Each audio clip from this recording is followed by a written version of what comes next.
So the long card number is 4763. Yep. 67. Wait. Who's this?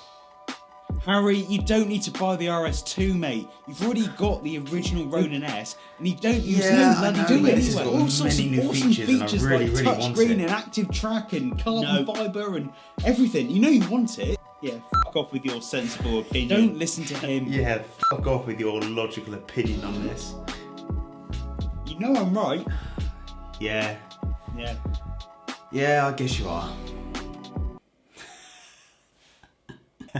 So I don't know how that little intro came out, because I've only just filmed it, so I haven't even tried to edit it, so it may have not worked. So you might not even have seen it, so this won't make any sense. But if you did see it and it did come out alright, let me know down in the comments what you think. It'd be interesting to know if you want to see more of that kind of, effects and stuff like this, and maybe behind the scenes of how I do something like that on the channel, because there might be one coming next week. Anyway, into the video.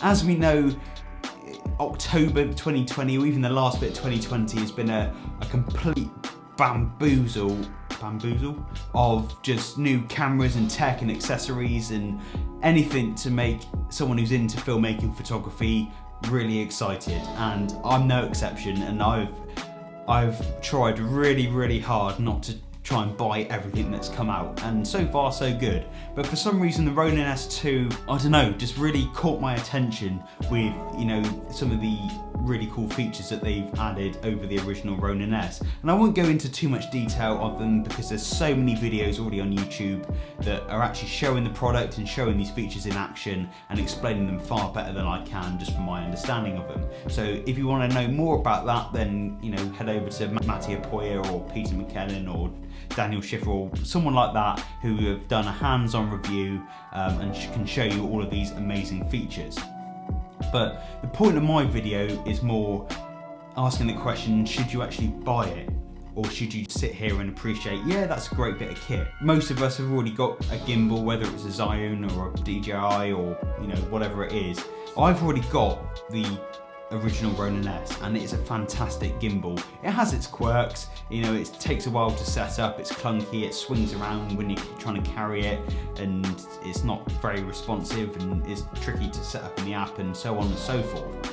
However, even though I've got it, and yes, I use it on, client jobs, if you like, jobs that I'm getting paid to do for clients, but I've really seriously neglected using it on the YouTube channel, which in a way makes me sad, because I want it to be high quality videos with nice smooth shots, and my style, as you know, is very run and gun, and the Ronin S is very tricky to work into a run and gun style workflow, because it's difficult to carry around and balance every time you want to put the camera on it and blah blah blah. But once you get through that, then it's fantastic. But for some reason I've just been really bad at persevering with that, and just go, just shoot handheld, 60 frames a second, bit of stabilization, no one will know.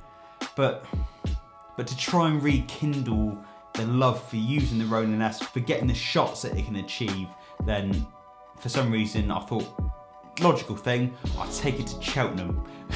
But I did. I was going there to see some mates about a month or so ago.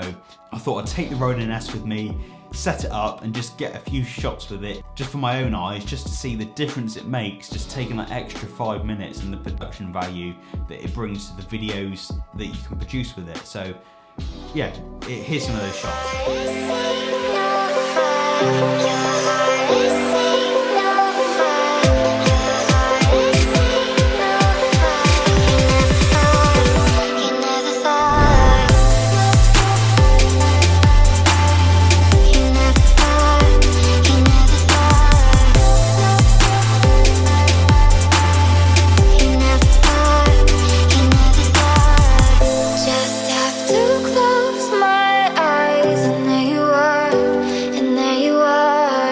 Your heart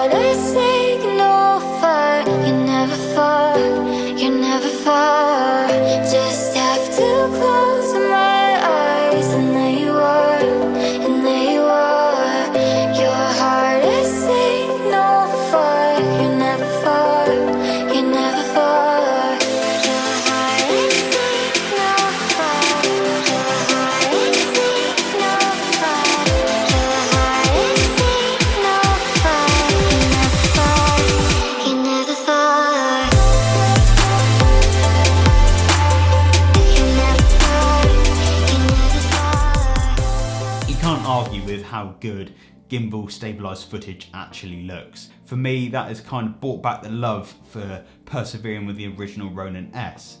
However, there's a lot of things about the RS2 that made me really want it, because of things like the active track all built in, the touchscreen, being able to control all of the settings and modes and different things like that, all on the gimbal itself, and not having to use your phone does sound like a godsend, and it would save time on making YouTube videos, on actual paid production shoots, so in a way it would begin to very slowly pay for itself with the time it would save you from that point of view. But then I've got one that's already paid for itself already. It's not costing me anything, and when you boil down to the basics, does it give me the smooth footage that I want? Yes. Has it got some downsides? Yes. Would these downsides be rectified by the new one? Yes. Would that be worth 840 quid? That's what, putting a logical head on, I don't think it would. I really don't think it would, and I'm not saying that applies to you as well. It may be that you use a gimbal every single day, and there's a lot of these things, even just the lightweight of it may actually be worth its weight in gold, because it's if you're somebody who uses a gimbal all day every day, then having something so light will make such a huge difference, and yeah, then it may well be worth it. But for me, do I use the gimbal all day every day? No, I don't. Do I use it on every single shoot? Probably not, to be honest with you. Yeah, it's a tricky one.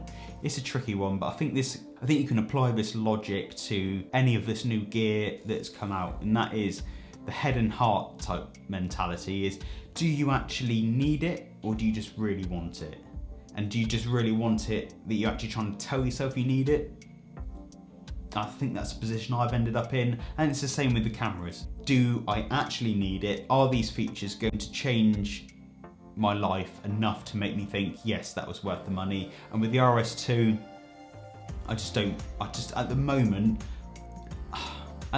I just don't think it is, especially when I haven't been using my current Ronin S as much as I should be, or even using it to its full potential, because it still does things like the pre-programmed it still does things like hyperlapse mode, and you can do active track on it if you connect your phone on the top. You know, you can get some of these features with the original one. Even the Force Mobile, I'm pretty sure you can do that on the current Ronin S. I don't know why everyone's making such a big deal of it on the new one. Whether it's a lot better or easier to use, I don't know, but it is. I'm pretty sure I've used it at some point on that one, so it's a very good bit of kit. Damn, I want the new one. Sorry, it's a bit of a random video, but I do really kind of feel like I just need to say, please just stop and think that all of this new gear is overwhelming. The amount of stuff that there is now on offer, and the quality and the ability of all this stuff is so tempting to someone like me or you. But you have to just think, do I actually need the damn thing, or do I just really want it? And if you really want it and you're in a position where you can afford this, then crack on, be my guest. But at the moment, it's just trying to think in the long run, is it going to make that 840 quid back over how much the money that the Ronin S is up on the shelf, that's what I keep pointing at, is already saving me, because it pays for itself, or has paid for itself. But yeah, interesting point, I think, and I'd love to know your thoughts as well. But yeah, I guess that's the end of this video, maybe. If you did like this video, then why not hit the like button down below, because it really is appreciated and it helps so much. And whilst you're down there, why not hit the subscribe button, turn on the little bell notifications as well so you don't miss anything. But until then, I will see you in the next one.